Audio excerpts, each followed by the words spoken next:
Homage to teacher Buddha Shakyamuni, wisdom warrior Manjushri, all lineage benevolent masters. The Dharma, profound, is rarely encountered even in 1,000,000 eons. We hear, study, follow. May we realize Tathagata's meaning. In order to liberate all sentient beings from samsara, generate supreme bodhicitta. Next, let us now continue our diligent study of the words of my perfect teacher. Contemplating deeply the profound sufferings of samsara, we are now discussing in detail the immense sufferings of hungry ghosts. Whether it is meditating on the sufferings of hungry ghosts or the entire common yondro, these are extremely important. Although this time the schedule we have arranged is quite long compared to the time allotted by other teachers, it should be explicitly stated that this is absolutely necessary. We have indeed found that many devoted Dharma friends are diligently laying a very solid foundation and conscientiously studying the profound preliminary practices and assiduously practicing the common gyondro is quite profoundly beneficial and truly advantageous. I myself firmly and truly believe that these individuals within their entire lifetime will not easily lose their profound understanding of the principles of Buddhism. Some people might say, I have already personally seen the Yidam, I have indeed seen the Bindu. Even if they express this, I do not feel particularly envious or jealous in any way. Every sentient being has different circumstances and different capacities. It is not very difficult to directly perceive some special signs. The truly great Jigme Phuntsok Rinpoche often said in his profound classes that although some individuals have not yet reached the higher stages of the spiritual path, they can still clearly see certain significant signs of that path. We should not use these signs as the standard to judge that someone has immediately reached a high level. The most important thing is a fundamental understanding and practice of Buddhism. This is an especially and profoundly important point to consider. Therefore, among all of us, including the entire fourfold assembly of dedicated Dharma friends and practitioners within the Institute, as well as those diligently practicing together in various cities and communities, indeed, there are quite a few people who, not only in this uncommon nyondro, have made some preparations, but especially in terms of the contemplative practice of the common nyondro, have gained a certain degree of firm understanding. Previously, they only knew about these things on a textual level. For example, that there are 18 great hells, and that among hungry ghosts, there are pretas who move through space, and so on. All of this was clear to them, but when it comes to actually reflecting on it themselves, contemplating it is completely different from just hearing it with your ears. It's like the difference between seeing food with your eyes and actually tasting it in your mouth. They are two entirely different experiences. That's why the Flower Ornament Sutra, the Ratnakuta Sutra, and many other scriptures all say this: after hearing and contemplating, one must practice. So now we are practicing step by step.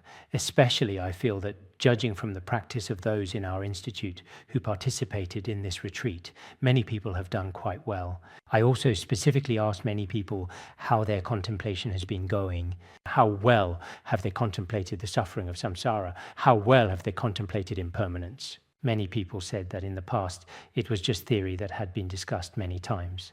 I have also taught the words of my perfect teacher many times in the Institute. I have taught it many times in Tibetan and many times in Chinese. But when it truly comes to real and profound transformation within one's entire mind stream, there is indeed a very significant difference. Therefore, in the past, the lineage disciples of Patrul Rinpoche and Thubga Rinpoche not only taught the Ngondro, but also emphasized actual practice, placing great importance on it. The reason why there are relatively many people in our institute this time may be that in the future it will play a certain role in the understanding and tradition of the stages of Tibetan Buddhism. It might indeed have some significant effect, potentially. For the Dharma friends present here, after a few more years, if you are able to fully complete both the common and uncommon Gyöndro, as long as you don't encounter any major obstacles, then personally, I truly feel that living in this world already has meaning. Such a wonderful sequence of practice, especially the words of my perfect teacher, is indeed the essence of the pith instructions of all the Buddhas and Bodhisattvas. It allows everyone to understand in the broadest way, both in theory and in the meaning of actual practice. This is truly rare.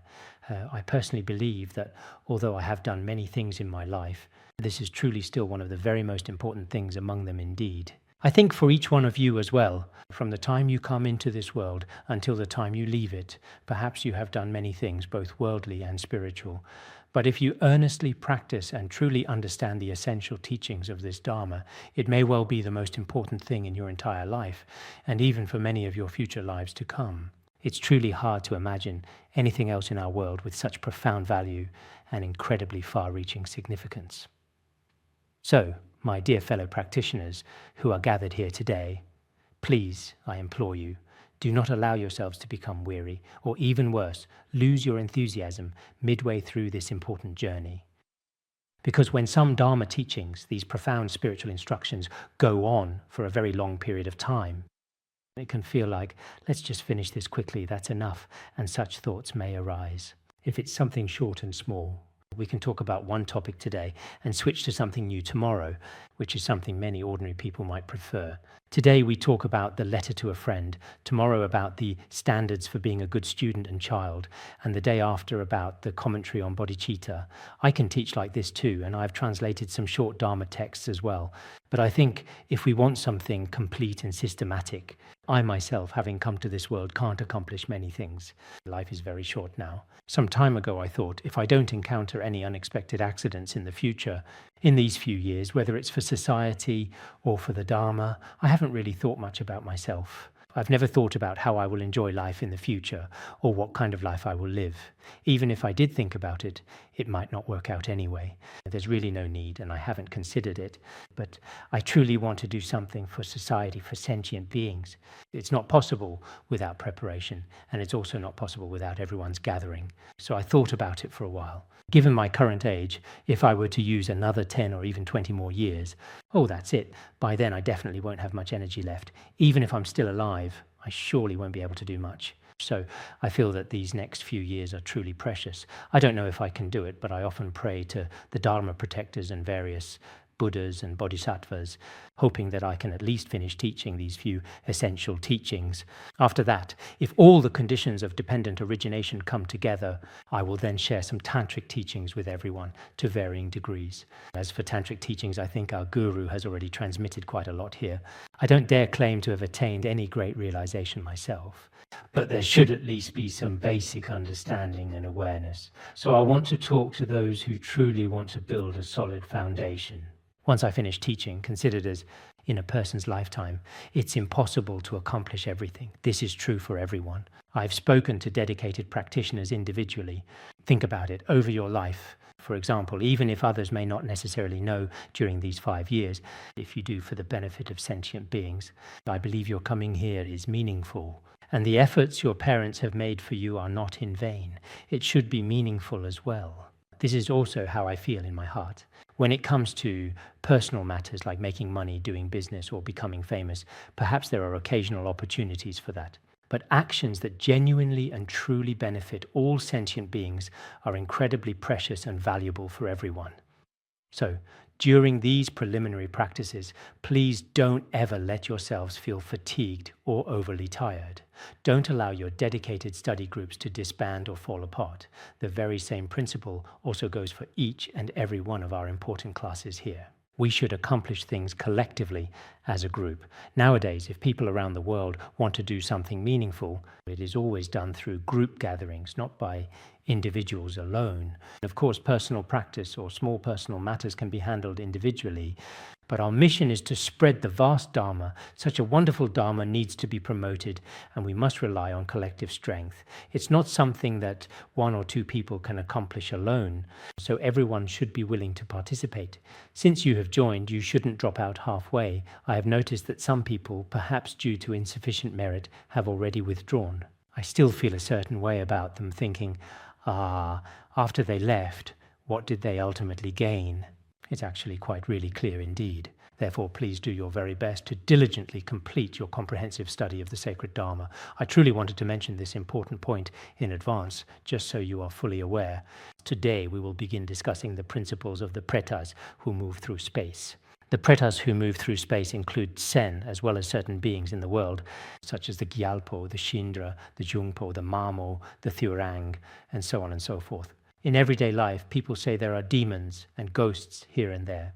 Some believe these are just folk tales or unscientific things, but this view is completely incorrect. In the past, When I wrote Buddhism and Science, I specifically addressed this topic.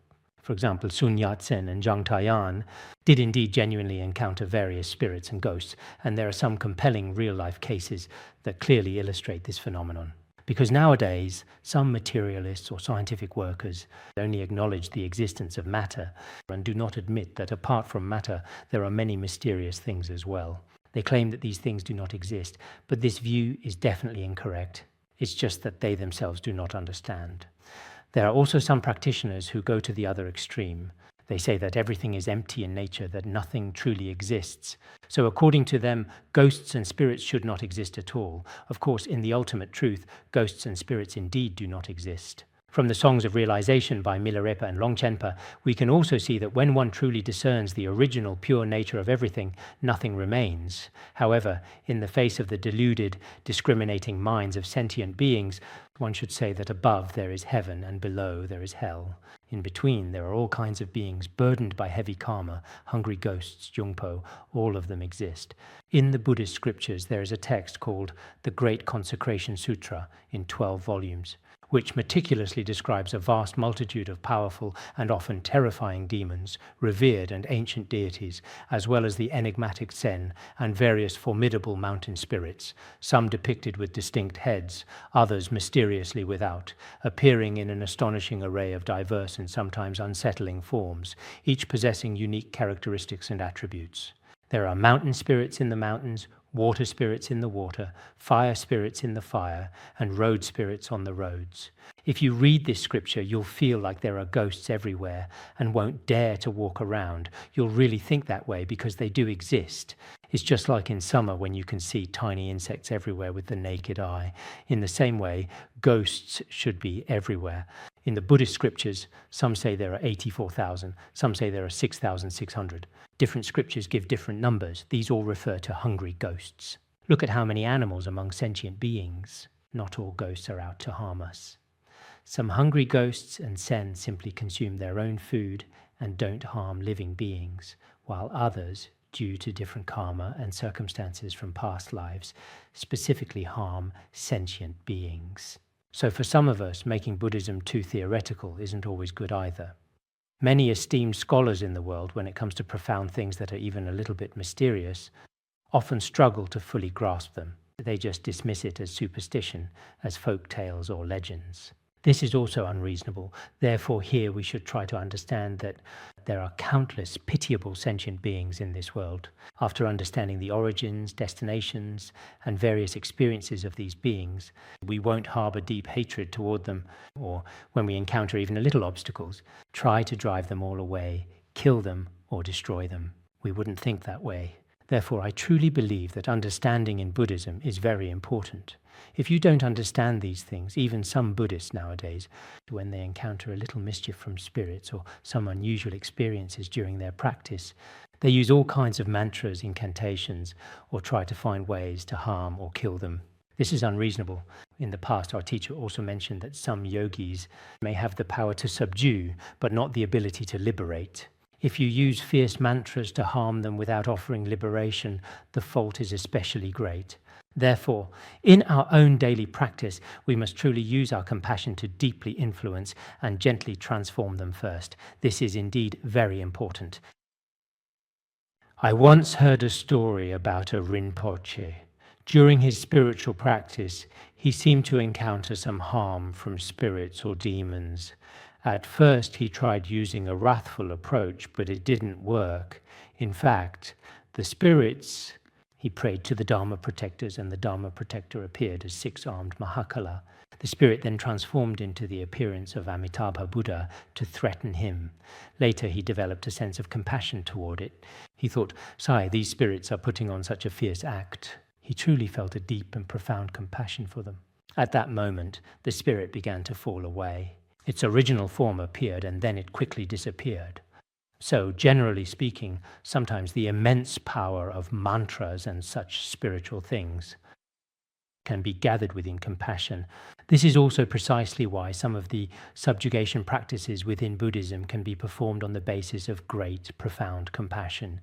Here, it explicitly states that these spirits are always in a constant state of inconstant fear, persistent anxiety, and a profound state of delusion and utter confusion. They often harbor deeply ill intentions, profound malice, and are diligently committed to perpetrating harmful deeds. After they die, most of them immediately fall into the abyss of the lower realms, such as hell. We usually think that these spirits and ghosts are harming us, and we may feel very unhappy and want to subdue them, but in fact, they are truly pitiable. In their past lives, they also committed evil deeds and were reborn as spirits or hungry ghosts. Even in this very life, they harm sentient beings in various ways. They always harbor a harmful mindset. This truly harmful intention causes them to never, ever be liberated from the torment of hell, life after life, for all eternity. Therefore, when we deeply contemplate the profound suffering of hungry ghosts, we understand. We must remember that there are countless spirits and ghosts in this world. All of these spirits and ghosts belong to the realm of hungry ghosts. So I should not in any way try to subdue or forcefully drive them away with any sense of malice or ill will. No matter how they truly manifest themselves, I should always regard them with genuine compassion and understanding. In fact, compassion, in its truest form, truly is the fundamental foundation of all spiritual practice and genuine personal growth. Some time ago, I invited a very famous Lama from all Tibetan areas, Thupten Nyingma Rinpoche, to give a profound teaching. We meticulously made a comprehensive DVD of it. In his insightful talk, he clearly mentioned that during the tumultuous Cultural Revolution, there were often many people who harshly criticized and struggled against them, openly expressing their deep dissatisfaction with Buddhists. At first, he personally found it very hard to truly accept and was profoundly angry. But later he thought, "Sigh, these people are truly pitiful, so pitiful. Seeing them act like this, I just felt sorry for them." The moment compassion arose in his heart, it felt as if the whole world had changed. That was how it felt. He genuinely felt that when diligently practicing and challenging adversity, he was essentially unaffected by any significant obstacles whatsoever. Later, when he went to other countries, he gained a good reputation and received good treatment in all aspects. But instead, in favorable circumstances, his own practice couldn't progress. Back when he was at his most difficult and tense moments, he would basically recite a concert of names of Manjushri 13 times every day.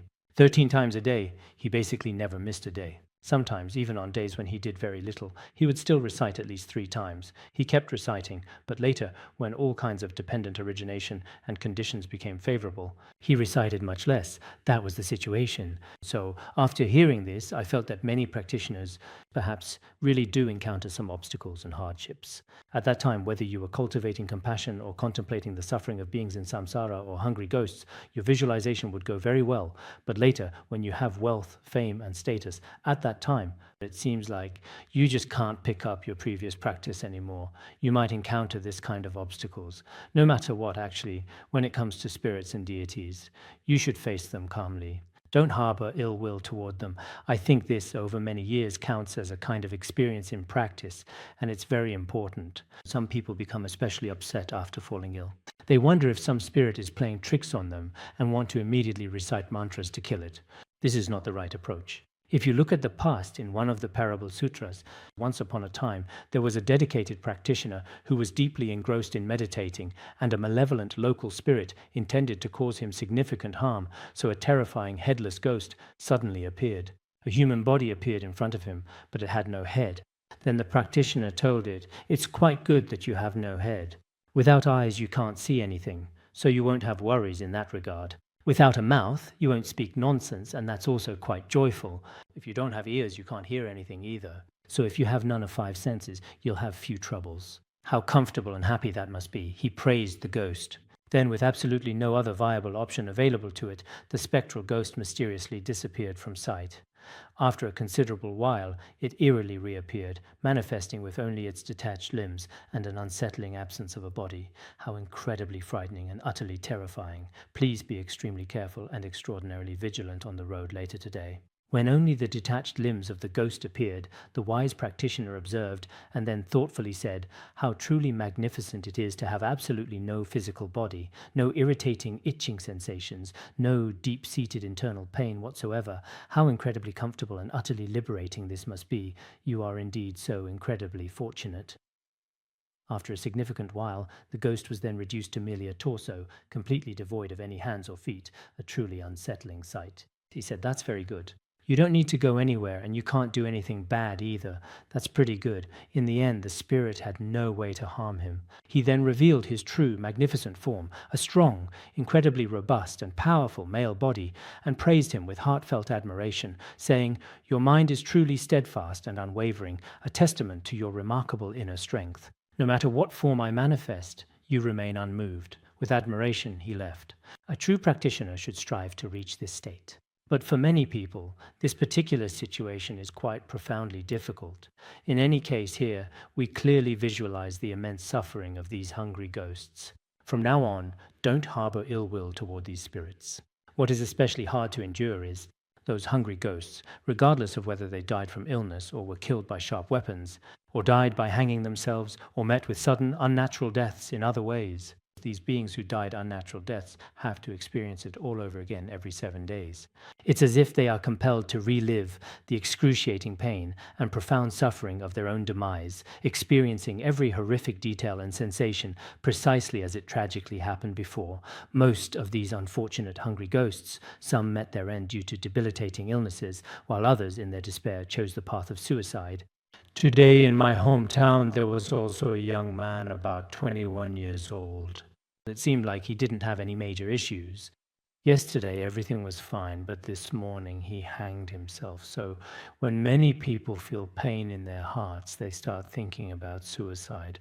I've said before, whether it's suicide or an unnatural death, dying an unnatural death is considered very inauspicious. No matter what kind of person the deceased was, for many years after their death, every single day, at that precise moment in time, he will tragically die once again in exactly the same identical way.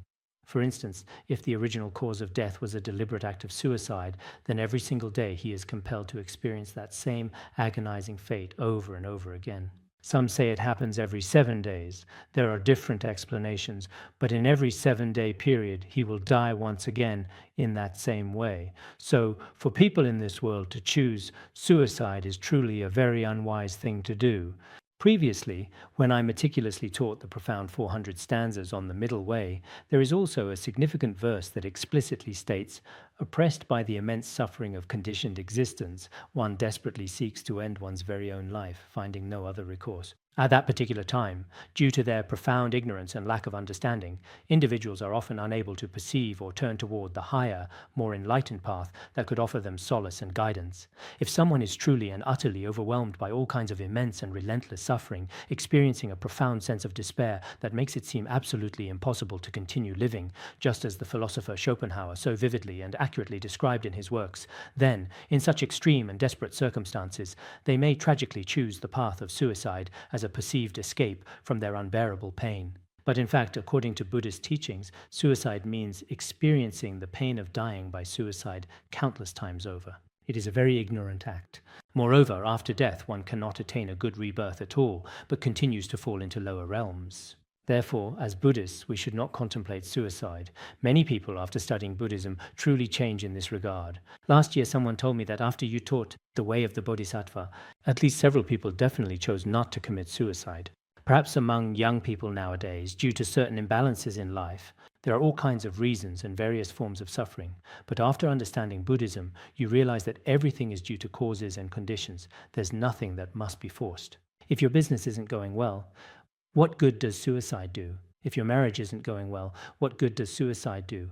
Live your life well. Life is so brilliant, so precious. Living in this world is such a joy. Just look at the white snow in winter and the roses in summer. Can I say this?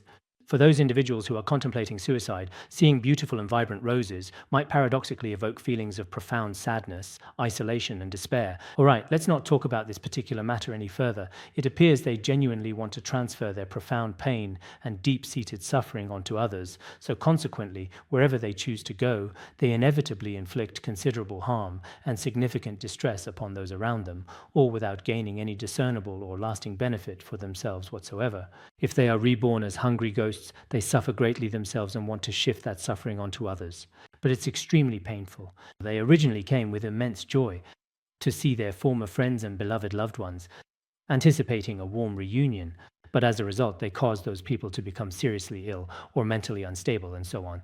They often end up suffering from all kinds of unfortunate misfortunes and difficulties. Generally speaking, beings who become spirits or ghosts are truly pitiable, often experiencing profound suffering and a lack of peace. Therefore, it is very important for us to regularly recite some sadhana or fire puja for them, a compassionate and powerful practice that can offer solace and a path to liberation from their distress. In the Mahaparinirvana Sutra, there is a being called the Kwangye Hungry Ghost. Once, when the Buddha was traveling somewhere, he encountered this Kwangye hungry ghost who had gathered many sentient beings and was killing them. The Buddha wanted to save him, so he preached the Dharma to them. But because they were extremely ignorant and their minds were incapable, they did not listen or accept the teachings. The Buddha manifested miraculous powers and shook the palace of the demon. In the end, they became extremely frightened, came out, and fainted on the ground. At that moment, the Buddha, through other manifestations, rescued them. Gradually, the compassionate Buddha revealed his true, majestic original form to them, illuminating their understanding. He then meticulously taught them the profound Dharma, the universal truths of existence, and subsequently had them solemnly take the sacred precept of not killing, emphasizing the sanctity of all life. After receiving the precepts, the Kwangye hungry ghost was very worried and said, "My loyal followers and I exclusively eat meat and absolutely nothing else, so what exactly should we do now? Now we are all going to starve to death since we have already taken the precepts." Later, the Buddha taught them some essential Dharma and also made some offerings, promising that our fourfold assembly of disciples would make offerings to them in the process. There are also some skillful means by which they can obtain sustenance. That's why, in some smoke offerings in Tibetan areas, there are two types, one vegetarian and one non-vegetarian. For the non-vegetarian offerings, some specific meat, strong alcohol, and various worldly things like actual blood and raw flesh are indeed included. Among the hungry ghosts, there are those who specifically and exclusively eat meat, much like the truly fierce and predatory animals in our world, such as powerful tigers and cunning wolves. They simply cannot eat grass or anything else at all, not even other types of food. Nowadays, some people in cities are like this too. They eat shrimp every day and don't eat any vegetables at all. I once met a leader who said he couldn't swallow any vegetables, stating that he's not a yak and that he is in fact a meat eater. So after they die, they might become this kind of hungry ghost. So for these beings, we can make smoke offerings. Here we have both non-vegetarian and vegetarian smoke offerings. For non-vegetarian smoke offerings, which are typically performed in the afternoon, you would usually recite prayers and then add some specific non-vegetarian items to the food offerings. This includes some non-vegetarian foods you can buy in stores nowadays, which can be added in. In this way, after these hungry ghosts enjoy the smoke offering, they will no longer harm others from then on. It seems that in the Han regions it's probably the very same idea or concept. Some of the verses recited during the noon vegetarian meal say, "The great golden-winged Garudas, the wild ghosts and spirits, the Rakshasas and Hariti, all are fully satisfied with nectar. Among them there are also wild, hungry ghosts." This is probably quite similar to what was mentioned earlier in the Mahaparinirvana Sutra. We can also make offerings to these beings, so if we truly want to help hungry ghosts in our daily lives, just as was mentioned that day, we can recite the mantra from the Dharani Sutra for bringing salvation to the hungry ghosts with the flaming face. Sambara, Sambara. That is very important, and I hope everyone recites it often. At the same time, you can also recite the mantra of Avalokiteshvara, or the names of the four Tathagatas we mentioned earlier. For us practitioners, this is something we can do regularly. Back in my hometown, there used to be many old practitioners. Whenever it was convenient for them, whether dumping ashes or sweeping the floor, they believed there were countless hungry ghosts invisible to the naked eye. At such times we can help them by dedicating our thoughts to them. Actually, as Buddhists, if we always maintain a kind heart, we can do everything well. Whether you are sweeping the floor or making an aspiration, no matter what you do or where you go, it is all possible. With a kind heart, everyone around you becomes someone you can help. You don't necessarily have to become the president of a country to start and make the entire nation practice virtuous deeds, not necessarily. In the world you live in, there are hell beings, hungry ghosts, animals, and humans. As long as you always maintain a kind heart at all times, you can truly shine brightly. You can genuinely help countless sentient beings. It is also profoundly explained here. When powerful yogis perform potent curses or engage in certain intense sadhana of fire puja, these unfortunate hungry ghosts are suppressed deep underground, trapped in dark, utterly pitch-black places for countless, unimaginable eons of time. Or they are burned in the blazing flames of fire offerings. Sometimes, when the ritual masters scatter or throw mustard seeds, stones, or rice to drive them away, the heads of these hungry ghosts split into hundreds of pieces. Their limbs are cut into thousands of pieces and their bodies are shattered to dust. This is the kind of suffering they endure. This has been recorded in the past, in the stories of Zurpoche Sakya Jongne and Zukungpa Sherabtra. There are quite a few cases like this, but I won't go into them here. Generally speaking, if you lack compassion, you should try to avoid using fierce, powerful mantras or wrathful, potent liturgies to actively harm them. Some individuals indeed spend their entire day holding a sacred Vajrakilaya, a powerful ritual dagger, and whenever they see a sick person, they start chanting Gele Gelaya Hungfa, Ya Hungfa, as the revered Patrul Rinpoche also explicitly mentioned in his profound work, Preliminary Practices. Not only do they end up tearing the patient's clothes to shreds, but such forceful practices are not necessarily beneficial to sentient beings. Of course, if all the original profound mantras and sacred liturgies described in certain tantric subjugation practices are performed perfectly with utmost precision and devotion, that's truly excellent. But in all circumstances, we must always have profound compassion. Otherwise, if you recite mantras, especially those for subjugation liturgies, and then cast them at the patient or at these hungry ghosts, relying on the power of the Buddhas and Bodhisattvas and the power of the mantras, will be destroyed, experiencing suffering countless eons. They can never truly recover from such profound torment and will regrettably remain trapped in a state of extreme and perpetual suffering. Therefore, it is absolutely essential that we approach and treat all spirits and deities with the utmost respect, understanding, and profound compassion. I believe this principle is incredibly vital and holds immense significance for our interactions with the spiritual realm. They are constantly unable to escape suffering and must also endure the same torments that ordinary hungry ghosts experience, such as the sun being cold in winter, the moon being scorching hot in summer, and other abnormal forms of distress. In fact, if we speak from the highest level of Mahayana practice, all spirits and deities are actually illusions created by our own minds. Without even talking about emptiness, it is our own attachment to self that gives rise to so many of them. All the disasters, fears, and sufferings in the world arise from self-attachment. What use do I have for this demon of self? This is what Shantideva said, and we have been studying this for a year or two now. All the disasters, terrors, and the various sufferings of sentient beings in this world, all of these arise from self-attachment, from our own discriminating thoughts, rooted in self-clinging. In reality, self-attachment and the most terrifying demons are no different from each other. When you have self-attachment, you might feel that everything around you is unsettled. At that time, you feel as if there are many, many spirits and deities around you, and they really appear. As I mentioned earlier, some of them do actually manifest. These spirits are not just legends. These legends are not something we can simply dismiss.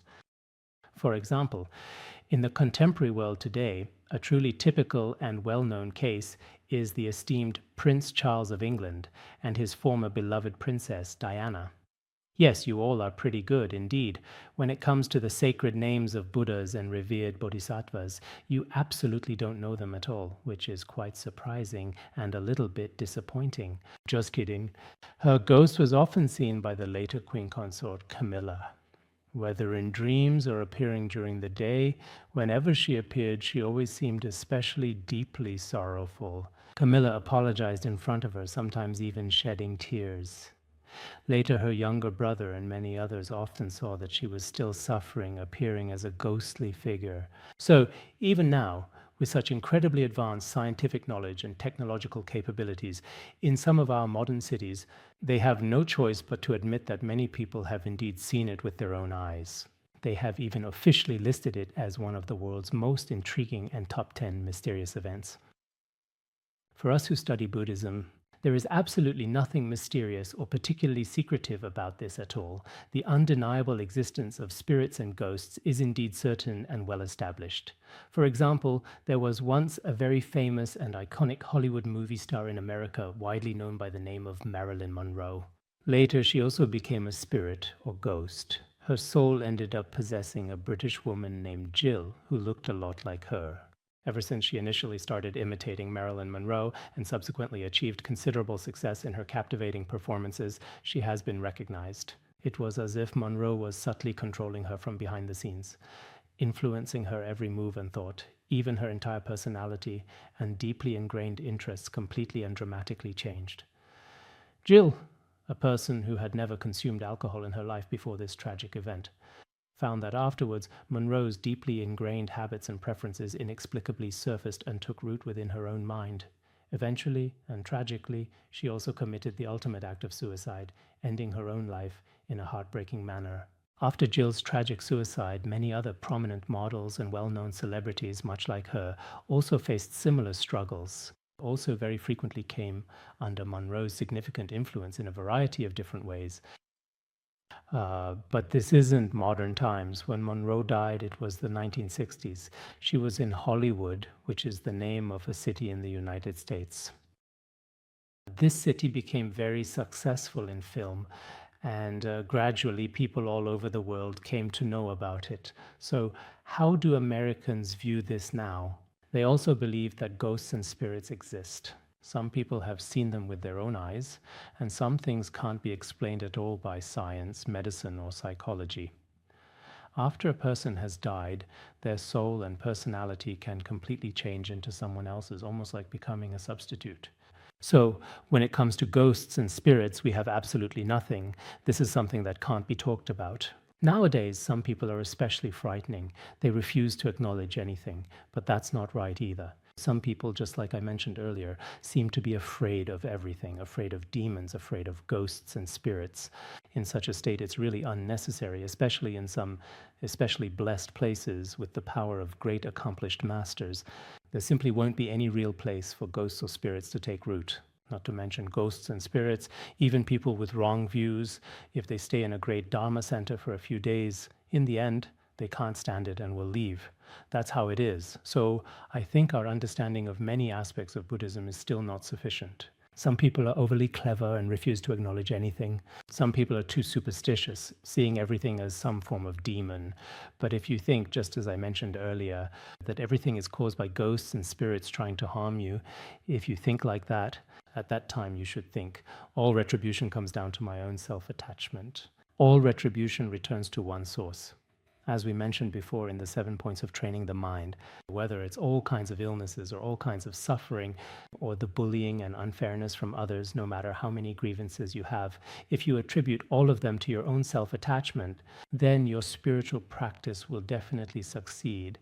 Therefore, when studying and practicing, it's also not right to say that ghosts and spirits don't exist at all. But if we treat these spirits kindly, there is merit in that as well. In the past, in the book 4 Lessons by Mr. Yuan Liaofan, it is mentioned that there was a scholar who overheard 2 ghosts talking to each other. There was a woman whose beloved husband had been away from their home for a very long time, and to her growing distress, he had not yet returned. Her elderly parents-in-law were relentlessly forcing her to remarry, putting immense pressure on her. Overwhelmed by despair, she wanted to commit suicide, seeing it as her only escape. Meanwhile, in the unseen realm, the spirits were absolutely delighted, eagerly discussing among themselves, thinking they had finally found a suitable substitute, and were therefore very happy and excited. The scholar came up with an idea. He pretended to be her husband, sent her some silver, and wrote a letter saying, "I'm working away from home to earn money and will come back after some time." Fearing that she would be harmed by the spirits later when her family received the letter, they said the handwriting didn't quite look like his, but the money was real. No matter what the circumstances, they steadfastly decided to wait. As they patiently waited, eventually, the long-awaited family member truly did come back. The malevolent spirits had originally harbored intentions to harm the unsuspecting scholar, but in the end they didn't, since he had done a good deed after all. Actually, there are many, many truly wonderful and profoundly meaningful stories within the rich Han regions. In these captivating stories, I think many fundamental Buddhist principles are clearly explained through very ordinary everyday tales, showing us precisely how we should treat other people, how we should thoughtfully deal with various spirits, and what kind of respectful and compassionate attitude we should always have toward all of humanity. Within these stories, there often appears a particularly kind person, someone who embodies the qualities of bodhicitta. So, as practitioners in our daily lives, you don't necessarily have to do something grand or extraordinary. I truly believe that everyone should possess a kind and compassionate heart, especially in how we thoughtfully treat many different people. Sometimes I think that studying such teachings is really helpful for us. If you genuinely don't do this, then in your daily speech, your deliberate actions, and your profound inner cultivation, if you truly don't diligently study some of the great and significant treatises, you will probably not fully understand many crucial and important principles. Therefore, even if it's just in a single class, I hope that a person can make even a small change. If your previous views contradicted the Dharma, then transform. This is indeed the significant result of our collective study and dedicated practice. There are also some truly hungry ghosts who frequently appear in the forms of various birds, dogs, and other rather unpleasant, even grotesque shapes. They experience all kinds of unexpected suffering. Some hungry ghosts even take on the appearance of animals. Nowadays, it is a sad reality that some stray dogs appear very pitiful and neglected in their physical appearance, and similarly, some birds also face dire circumstances.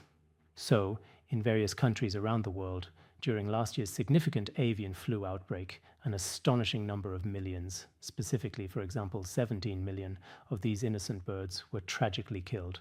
When the swine flu outbreak occurred, 350,000 pigs in Egypt were also all killed. Actually, from a Buddhist perspective, this is very hard to bear. When people get this kind of disease, we don't kill them. Why? Even when people are already sick, we don't kill them. But when it comes to other sentient beings who aren't even sick, we kill them. In fact, this is a kind of karmic retribution for our killing. Sometimes the negative karma created by humans nowadays is truly terrifying. As a result, we experience all kinds of suffering. In the past, when the devastating mad cow disease tragically broke out in the United Kingdom, they regrettably killed an astonishing 11 million cattle. Whenever there's a disease, out of fear of contagion, they kill them all.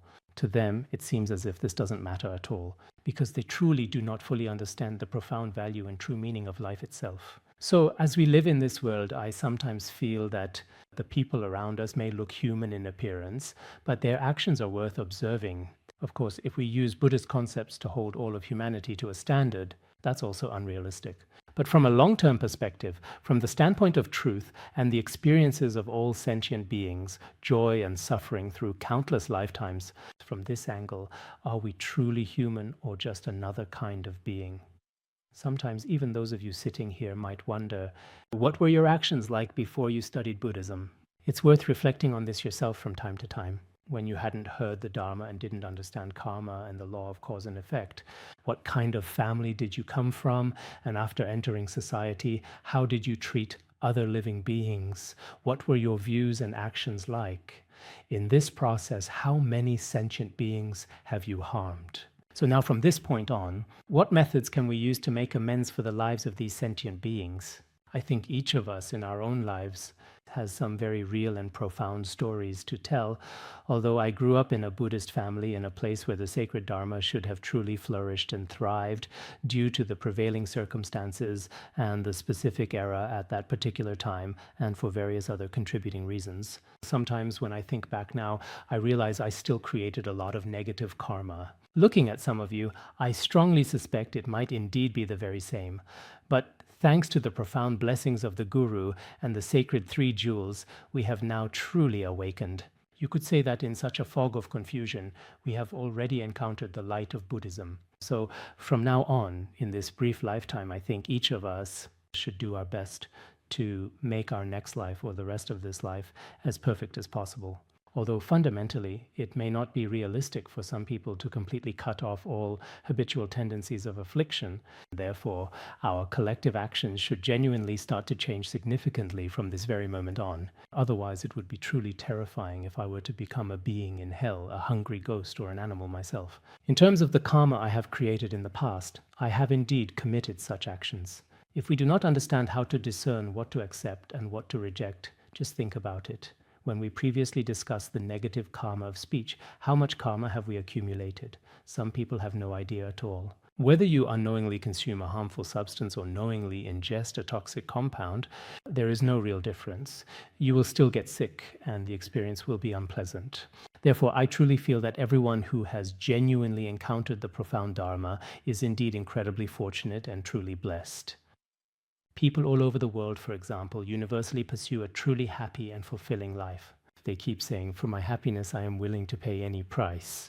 I must live a happy and fulfilling life." But in fact, this so-called happy life, compared to our encounter with Buddhism, when it truly comes to carefully considering the future and the potential results of our significant actions, those individuals with genuine wisdom should really make a very careful and thorough comparison. As all, therefore, we should always contemplate with all our fellow beings with a compassionate heart. Wishing that we ourselves could take on the suffering of those hungry ghosts and practice with complete and perfect Ngondro, main practice and concluding practice. That is why our spiritual practice is truly important. Everyone must remember that in our present world, there are countless hungry ghosts, as mentioned earlier. There are also many inner obstructing hungry ghosts, special obstructing hungry ghosts, and outer obstructing hungry ghosts. In this world, there are many so-called spirits and deities, all kinds of demons and ghosts, truly countless. We should do our best to help them, regularly making offerings of material things, burning incense, and reciting mantra of Avalokiteshvara. Even just spitting once, if at that moment you recite mantra of Avalokiteshvara, this is actually a great act of generosity. Sometimes, for example, in the summer on the Tibetan areas, when you pour a little water on the ground, with our naked eyes we can see many, many ants gathering together. For instance, sometimes when I go to the grasslands and drink a little beverage, if I pour out a little without realizing it, many ants will gather together to drink it. So in the same way, when we spit a little saliva at that moment, there are definitely countless hungry ghosts in various forms that will come here. You should always maintain a kind heart. For example, when you pour out your face washing water, don't use this water to harm people or other sentient beings. That is not good. You should recite some mantra of Avalokiteshvara. When I pour out this water, there are definitely countless hungry ghosts gathering here. Hopefully, even though the water is undeniably very dirty and appears unappealing, they will still receive significant benefit from it. Furthermore, if I were to recite some sacred mantras with their profound spiritual power, it is believed that they would not engage in any fighting or inflict harm upon each other, fostering a sense of peace and cooperation among them. I think in this regard, we should all work together. No matter what, first we should cultivate compassion in our hearts for the sentient beings who are now suffering in the realm of hungry ghosts and practice in this way. And from now on, we must cut off the causes that lead to becoming a hungry ghost ourselves. In fact, the Sutra of the Right Mindfulness of Dharma explains many causes for becoming a hungry ghost or an animal. As mentioned, we must eliminate these causes ourselves. So-called practice means making some changes in our own behavior. This is precisely what practice truly is. It's not about making grand, sweeping statements or effortlessly flying through the air. It's certainly not that kind of ultimate attainment. That's all for today.